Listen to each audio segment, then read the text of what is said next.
Hello dear students. तो आज हमारी इलेक्ट्रोस्टैट्स की सेकंड क्लास है। आइए स्टार्ट करते हैं। सबसे पहले एनसीईआरटी के कुछ सवाल देखिए। सवाल क्या है? If 10 to the power 9 electrons move out of a body to another body every second का मतलब एक सेकेंड, तो आइए लिखते हैं। तो in 1 second 10 to the power 9 electrons are moving. ठीक है, या फिर कहते हैं इन 1 सेकेंड कितना चार्ज मूव कर रहा है। आपको पता है चार्ज इक्वल्स टू क्या होता है? Q equals to any charge is moving. तो 1 सेकेंड में 10 to the power 9 electrons move कर रहा है, तो कितना चार्ज ट्रांसफर हो रहा है या मूव कर रहा है। हमें क्वांटाइजेशन से पता है, हम लोगों ने पिछले क्लास में पढ़ा है कि क्यू इक्वल्स टू कितना होता है? एन ही होता है। अब एन कितना है बच्चों? एन है 10 टू द पावर 9 और चार्ज, एक इलेक्ट्रॉन का चार्ज कितना होगा? 1.6 इंटू 10 टू द पावर -19। तो ये कितना हो जा रहा है? ये हो जा रहा है 1.6 into 10 to the power -10 coulomb. इसका मतलब 1 सेकेंड में 1.6 into 10 to the power -10 coulomb जो चार्ज हो रहा है वो ट्रांसफर हो रहा है। यहाँ सिर्फ हम मैग्नीट्यूड की बात कर रहे हैं। तो 1.6 इंटू 10 टू द पावर -10 जो चार्ज है वो ट्रांसफर हो रहा है 10 to the power 9 electrons move होने के कारण। ठीक है ना, ये बिल्कुल क्लियर है। क्वेश्चन बोल रहा है कि how much time is required to get a total charge of 1 coulomb on another body. ठीक है, अब देखिए बच्चों, हम इसको ऐसे भी तो लिख सकते हैं कि 1.6 into 10 to the power -10 coulomb is transferred in 1 second. सही है। तो यूनिटरी मेथड से 1 कूलम इज ट्रांसफर्ड इन, या यूनिटरी मेथड लगा तो 1/1.6 into 10 to the power -10 second. अब बच्चों हमेशा याद रखना कि 1/1.6 की वैल्यू होती है 0.625। अब देखो ये 10 टू द पावर -10 डिनोमिनेटर में है, अगर ये न्यूमरेटर में जाएगा तो ये बन जाएगा 10 टू द पावर 10। तो ये हो गया है 6.25 इंटू 10 टू द पावर, ये हो गया 6.5 इंटू, हाँ, into 10 to the power 9 second. तो ये जो चार्ज ट्रांसफर होने में टाइम लगेगा 1 कूलम का, ये लगेगा 6.25 into 10 to the power 9 second. अब मान लीजिए अगर आपको इसको ईयर में कन्वर्ट करना है, अगर आपको इसको ईयर में कन्वर्ट करना है तो आपको 6.25 into 10 to the power 9 second को देखो ईयर में कन्वर्ट करना है। तो ईयर में कितने डेज होते हैं? 365 डेज होते हैं। और 365 डेज में 24 घंटे होंगे। 24 घंटे में 60 मिनट होंगे और 60 मिनट में 60 सेकेंड होंगे। जब आप इसको सॉल्व करोगे तो आंसर आएगा 200 ईयर्स। तो अगर ईयर में बोला जाएगा तो 200 ईयर होगा, और अगर सेकेंड में बोला जाएगा तो 6.25 into 10 to the power 9 second होगा। कितना होगा? 6.25 into 10 to the power 9 second. अब देखिए बच्चों, ये मैंने ईयर में क्यों किया है? क्योंकि देखो 10 to the power 9 electrons jump कर रहे हैं, तो काफी ज्यादा अमाउंट ऑफ इलेक्ट्रॉन जंप कर रहे हैं। देखो पीछे 9 जीरो लगाओगे तब 10 टू द पावर 9 आएगा। और इतने इलेक्ट्रॉन्स जंप करने के बाद भी 1 कूलम ऑफ चार्ज ट्रांसफर होने में जो टाइम लग रहा है वो 200 साल लग रहा है। तो 1 कूलम ऑफ जो चार्ज है वो काफी बड़ा अमाउंट ऑफ चार्ज है। इसलिए आप लोग देखोगे हम लोग milli coulomb, micro coulomb, nano coulomb इनका भी इस्तेमाल करेंगे।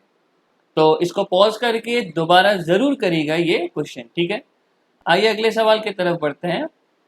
How much positive and negative charge is there in a cup of water. तो एक कप ऑफ वाटर में कितना पॉजिटिव चार्ज है और कितना नेगेटिव चार्ज है ये हमें दिखाना है। हालांकि इसको होना चाहिए था हाउ मच पॉजिटिव और negative charge is there in a cup of water. क्यों? क्योंकि देखो अगर हम एटम की बात करें तो एटम में जितने प्रोटॉन्स होंगे उतने इलेक्ट्रॉन्स होते हैं। तो टोटल पॉजिटिव और नेगेटिव चार्ज होता है वो जीरो होता है, क्योंकि एटम इज इलेक्ट्रिकली न्यूट्रल। क्यों? क्योंकि जितना पॉजिटिव चार्ज है, जितना प्रोटॉन है, उतना ही उसके अंदर इलेक्ट्रॉन भी है। तो हमें निकालना है कि कितना पॉजिटिव चार्ज है या कितना नेगेटिव चार्ज है, ठीक है ना। एक तो ये बात क्लियर होनी चाहिए। अब देखो, एक कप ऑफ पानी में, एक कप ऑफ वाटर में कितना, कितने ग्राम वाटर होता है, ठीक है ना। हमेशा याद रखना, in a cup of water, in a cup of water 250 gram is present.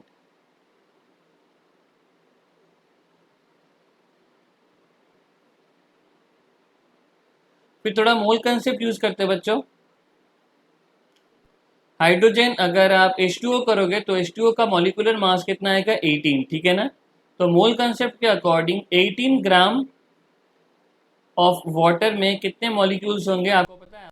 Number of molecules होंगे, 18 gram of water have 6.25 sorry 6.02 into 10 to the power 23 molecules. तो एवोगाड्रो नंबर ऑफ मॉलिक्यूल्स हो गए। तो 18 ग्राम में इतने मॉलिक्यूल्स होते हैं। तो 1 ग्राम में कितने मॉलिक्यूल्स होंगे, यूनिटरी मेथड कर दीजिए।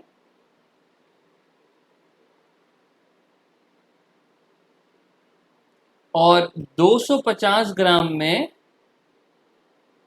कितने मॉलिक्यूल्स होंगे,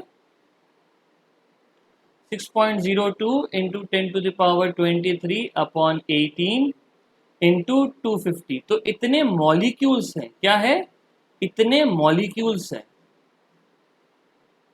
इतना चार्ज नहीं है, इतना मॉलिक्यूल है। अब देखिए बच्चों, एक मॉलिक्यूल की अगर हम बात करें, अगर हम वन मॉलिक्यूल की बात करें,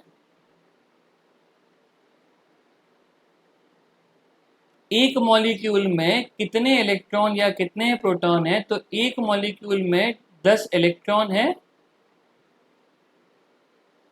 और 10 प्रोटॉन है ना। H2O आप कर सकते हो, 2 हाइड्रोजन के लिए, 8 ऑक्सीजन के लिए, और 10 प्रोटॉन है। इस कारण ये न्यूट्रल है, लेकिन हमें क्या निकालना है, कितना पॉजिटिव या कितना नेगेटिव चार्ज निकालना है, ठीक है ना। तो एक मॉलिक्यूल में 10 इलेक्ट्रॉन है, तो एक मॉलिक्यूल में अगर 10 इलेक्ट्रॉन होंगे तो इतने मॉलिक्यूल्स में कितने इलेक्ट्रॉन होंगे। तो टोटल इलेक्ट्रॉन्स, एक मॉलिक्यूल में 10 इलेक्ट्रॉन है तो टोटल इलेक्ट्रॉन कितना हो गया, 6.02 into 10 to the power 23 upon 18 into 250। इतने तो मॉलिक्यूल है। एक मॉलिक्यूल में 10 इलेक्ट्रॉन है, मॉलिक्यूल में 20 होंगे, 3 मॉलिक्यूल में 30 होंगे, 4 मॉलिक्यूल में 4 होंगे। इतने मॉलिक्यूल, सॉरी, एक मॉलिक्यूल में 10 है, 2 मॉलिक्यूल में 20 है, 3 मॉलिक्यूल में 30 है, 4 मॉलिक्यूल में 40 है, 5 मॉलिक्यूल में 50 है। तो 5 इंटू 10 करें, n मॉलिक्यूल में n इंटू 10 हो जाएंगे। तो इतने मॉलिक्यूल्स में इतने इंटू 10 हो जाएंगे, ठीक है ना। इतने इंटू 10 इलेक्ट्रॉन है, ठीक है ना। तो टोटल इलेक्ट्रॉन कितने हो गए, इतने इंटू 10। तो ये हो गया टोटल इलेक्ट्रॉन्स। तो टोटल इलेक्ट्रॉन्स कितना हो गया, total number of molecules into 10। समझ आ गया कैसे। नेक्स्ट, अब टोटल चार्ज कितना होगा, तो total number of electrons n कितना आ गया, ये आ गया। अब चार्ज बहुत इजी है, चार्ज आपको पता है n ही होता है। तो ये हो गया है 6.02 into 10 to the power 23 upon 18 into 250 into 10। E हो गया 1.6 इंटू 10 टू द पावर -19। इसको जब कैलकुलेट करते हैं तो आंसर आता है, इसको कैलकुलेट करते हैं तो इसका आंसर आता है 1.34 into 10 to the power 7 coulomb. ठीक है, तो ये हो गए हमारे एनसीईआरटी के 2 क्वेश्चन। चलिए आगे बढ़ते हैं। नेक्स्ट है, देखिए बच्चों, अब हम लोग पढ़ेंगे कंडक्टर और इंसुलेटर के बारे में, ठीक है ना। देखो, अगर हम लोग किसी भी बॉडी को अगर हम डिवाइड करना चाहते हैं कि कितने टाइप्स के होते हैं, तो एक्चुअली बेसिकली हम लोग कंडक्टर, इंसुलेटर और सेमीकंडक्टर के बारे में पढ़ते हैं, ठीक है ना। सेमीकंडक्टर के बारे हम लोग चैप्टर्स मॉडर्न फिजिक्स में पढ़ेंगे।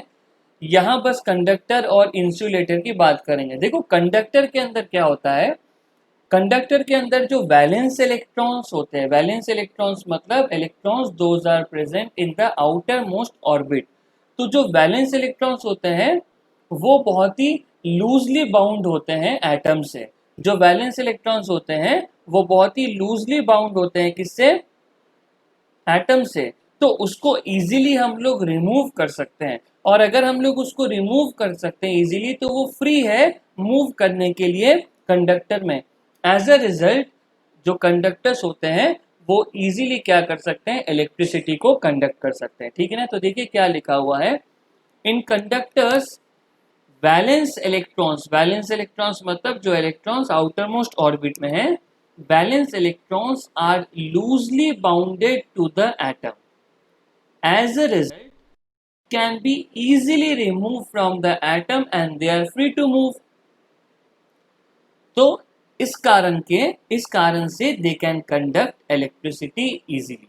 कंडक्टर जैसे मेटल्स है ना, मेटल्स हो गए, कॉपर हो गया, एल्यूमिनियम हो गया, ये सारे कंडक्टर्स के में आते हैं और इनसे इलेक्ट्रिसिटी इजीली कंडक्ट कर लेते हैं, क्योंकि इनमें जो इलेक्ट्रॉन्स होते हैं वो फ्री होते हैं मूव करने के लिए।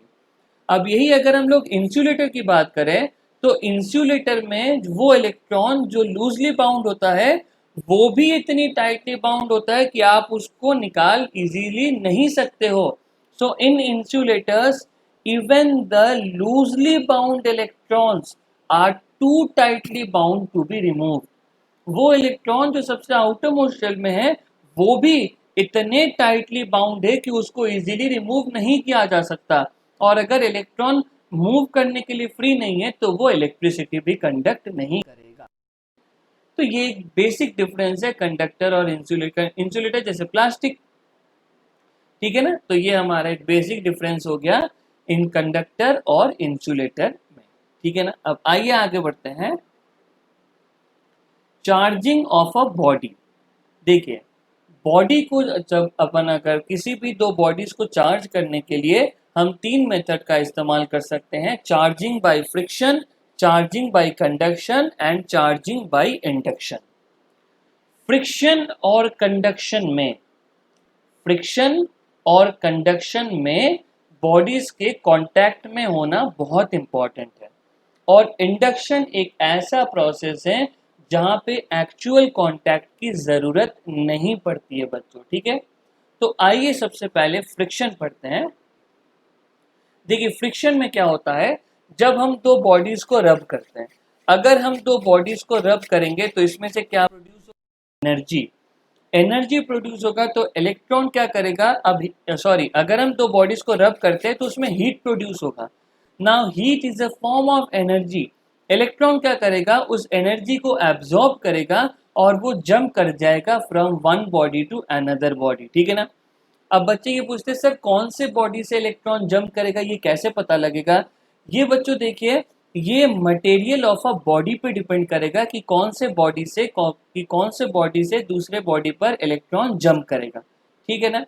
जिसे हम लोग आगे पढ़ेंगे फोटो इलेक्ट्रिक इफेक्ट में, वर्क फंक्शन बोल के एक टर्म आता है, बट वो आगे की बात है। अभी बस आप याद रखिए कि दो बॉडीज के मटेरियल पे डिपेंड करेगा कि किस बॉडी से इलेक्ट्रॉन जंप करके दूसरे बॉडी पे जाएगा। तो क्या हो रहा है फ्रिक्शन के अंदर, हम दो बॉडीज को रब कर रहे हैं, हम जैसे ही दो बॉडीज को रब करते हैं तो हीट प्रोड्यूस होता है।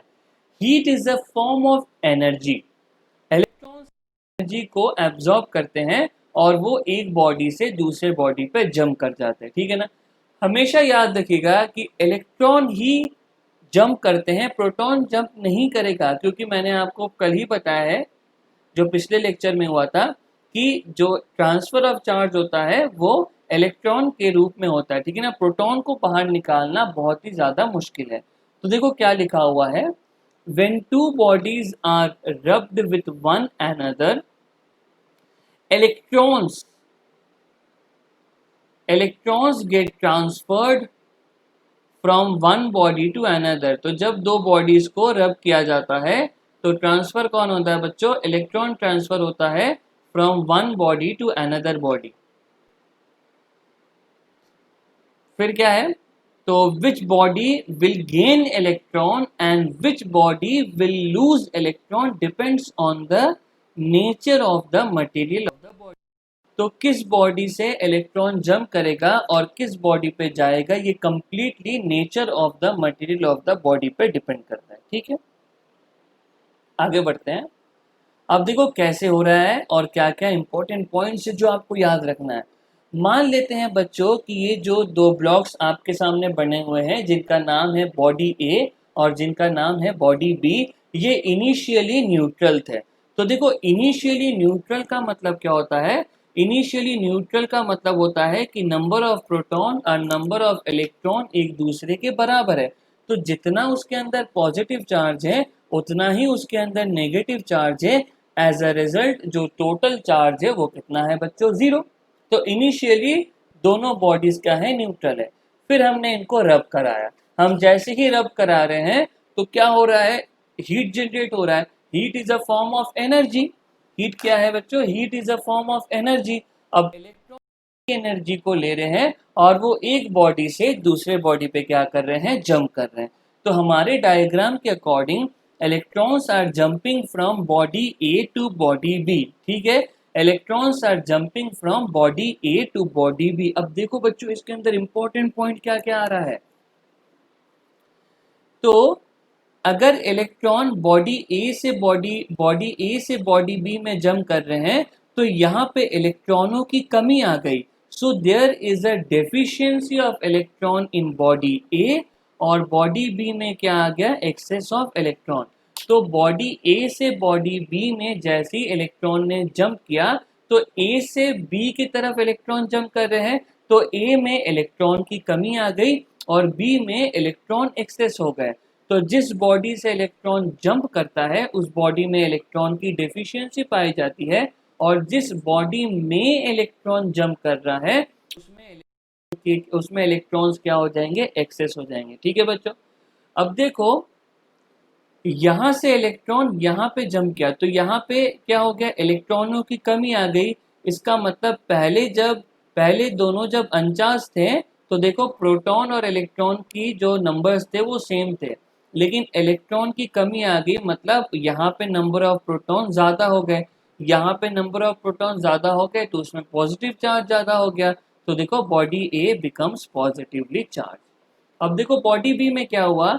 बॉडी बी में इलेक्ट्रॉन्स ने जंप किया तो यहाँ पे इलेक्ट्रॉन एक्सेस हो गए। इलेक्ट्रॉन एक्सेस हो गए तो यहाँ पे इलेक्ट्रॉन्स के नंबर प्रोटॉन्स के नंबर से ज़्यादा हो गए, जिस कारण ये जो सेकेंड वाली बॉडी है वो नेगेटिवली चार्ज हो गई। ये सारे पॉइंट्स बहुत इंपॉर्टेंट है ना? इसमें से मल्टीपल चॉइस क्वेश्चंस बन सकते हैं। फिर देखो बच्चों लास्ट पॉइंट क्या लिखा हुआ है? इस बॉडी का मास डिक्रीज हो जाता है और इस बॉडी का मास इंक्रीज हो जाता है। क्यों? अब देखो इलेक्ट्रॉन चाहे कितना भी छोटा हो उसका मास है, कुछ ना कुछ तो मास है। 9.1 इंटू 10⁻³ kg। ये मास कितना भी छोटा हो बच्चों लेकिन थोड़ा सा तो मास है इसके अंदर। तो अगर बॉडी ए से इलेक्ट्रॉन जंप कर गए तो बॉडी ए में इलेक्ट्रॉन्स पहले से कम हो गए तो कुछ भी हो उसका थोड़ा सा तो मास कम हो जाएगा। और बॉडी बी में इलेक्ट्रॉन जंप किए हैं तो बॉडी बी में इलेक्ट्रॉन बढ़ गए हैं तो बॉडी बी में इलेक्ट्रॉन्स एक्स्ट्रा आ गए हैं। देखो प्रोटॉन जितने थे वो तो पहले से ही हैं, प्रोटॉन का ट्रांसफर नहीं हो रहा है, इलेक्ट्रॉन का ट्रांसफर हो रहा है। तो बॉडी बी में इलेक्ट्रॉन बढ़ गए हैं, पहले तो कुछ थे ही अब और भी इलेक्ट्रॉन आ गए हैं, और भी इलेक्ट्रॉन आ गए मतलब उसका जो मास होगा वो और भी ज़्यादा बढ़ जाएगा। ठीक है ना? तो जिस बॉडी में इलेक्ट्रॉन जंप कर रहा है वो नेगेटिव, मास इंक्रीज। जिस बॉडी से जंप कर रहा है वो पॉजिटिव और उसका मास डिक्रीज। इंपॉर्टेंट पॉइंट है, आपको ध्यान रखना है। नेक्स्ट आइए बच्चों चार्जिंग बाई कंडक्शन। देखो चार्जिंग बाई कंडक्शन, कंडक्शन का मतलब होता है टच करा के, कंडक्शन का मतलब होता है टच करा के। ठीक है ना? चार्जिंग बाई कंडक्शन में क्या है बच्चों? In charging by conduction requires contact between two objects. Friction में भी कॉन्टैक्ट होना इंपॉर्टेंट है और कंडक्शन में भी कॉन्टैक्ट होना इंपॉर्टेंट है।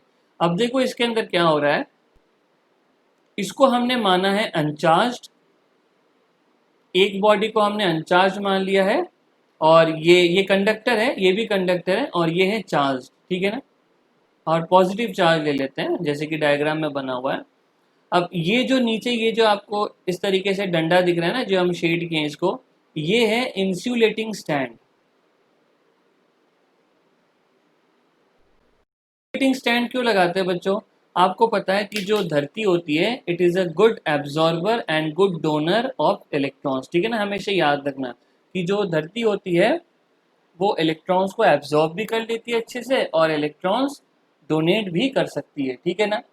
अब जैसे कि आप लोगों ने देखा होगा कि जैसे घर में बोला जाता है कि गीले हाथ से स्विच को मत हाथ लगाओ, क्योंकि अगर आप हाथ लगाओगे तो क्या होगा, जो जो चार्ज होगा, जो इलेक्ट्रॉन होगा वो आपके हाथ से आपके पाँव से होते हुए धरती पे चल जाएगा और आपको शॉक लग जाएगा, ठीक है ना। तो इसीलिए यहाँ पे इंसुलेटिंग स्ट्रैंड लगाया जाता है जिससे कि जो चार्ज है वो धरती पे ना चला जाए, ठीक है। अब देखिए, अब स्टेप नंबर 2 में क्या हुआ, हम लोग इन दोनों को टच करा रहे हैं। अब जैसे ही हम लोग स्टेप नंबर 2 में इन दोनों को टच करा रहे हैं तो ड्यू टू रिपल्शन ये जो पॉजिटिव चार्ज है ये धीरे धीरे करके इस वाले कंडक्टर में भी आ जाएगा, ठीक है ना। ये जो पॉजिटिव चार्ज है ये धीरे धीरे इस वाले कंडक्टर में भी आ जाएगा।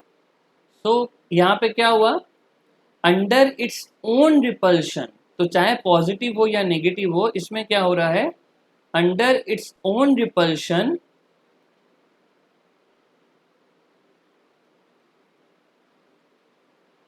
Charge will spread on both conductors।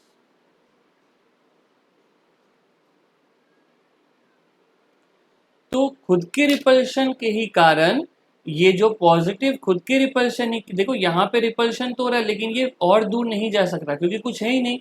लेकिन अभी ये जो खुद के रिपल्शन के कारण ये यहाँ पे जो पॉजिटिव चार्ज है ये इस कंडक्टर में भी जा सकता है, ठीक है ना। उसके बाद देखो स्टेप नंबर 3 में क्या कर रहे हैं हम लोग, स्टेप नंबर 3 में जैसे ही ये चार्ज यहाँ पे चल गया अब हम इसको थोड़ा सा सेपरेट कर दे रहे हैं, ठीक है ना। In step number 3 we separate both the conductors.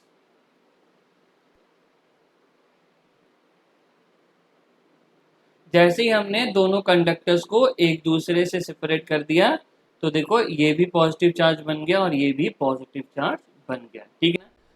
जैसे कि हम आपको आगे भी बताएंगे कि चार्ज का ट्रांसफर तब तक ही होता रहता है एक बॉडी से दूसरे बॉडी तक जब तक कि उनका पोटेंशियल सेम ना हो जाए, ठीक है ना। जैसे ही उनका पोटेंशियल सेम हो जाएगा चार्ज का ट्रांसफर क्या होगा, बंद हो जाएगा। अब पोटेंशियल क्या है, जैसे ग्रेविटेशनल पोटेंशियल होता है वैसे इलेक्ट्रिक पोटेंशियल भी होता है, ये हम लोग बाद में बात करेंगे धीरे, जैसे जैसे पोटेंशियल वाला चैप्टर आएगा तब हम आपको दोबारा बता देंगे कि चार्ज का ट्रांसफर तब तक होते रहता है दो कंडक्टर्स के बीच में जब तक कि उनका पोटेंशियल क्या हो जाए, सेम ना हो जाए। तो यहाँ पे पहले क्या किया, ये अनचार्ज है, एक चार्ज बॉडी को इसके साथ टच कराया तो खुद के ही रिपल्शन के कारण ये चार्ज दोनों कंडक्टर में पहुंच गया, फिर हमने इनको सेपरेट कर दिया, फिर ये चार्ज इधर उधर नहीं जा सकते हैं, फिर इस पर पॉजिटिव चार्ज आ गया और इस पर भी पॉजिटिव चार्ज आ गया, तो दोनों टच कराते हुए हमने या कंडक्शन से हमने इन दोनों को क्या कर दिया, चार्ज कर दिया, ठीक है बच्चों। तो आज हम लोगों ने चार्जिंग बाय फ्रिक्शन पढ़ लिया, कंडक्शन पढ़ लिया, चार्जिंग, और एनसीईआरटी के 2 सवाल कर लिए। आप इस सवाल को दोबारा करना एक बार अपने कॉपी में, और हम लोग नेक्स्ट क्लास में चार्जिंग बाय इंडक्शन पढ़ेंगे, ठीक है ना, और फिर कूलम्स का लॉ भी स्टार्ट करेंगे। तो आज यहीं तक है, एंड पढ़ाई करते रहिए, and always remember, God bless you all.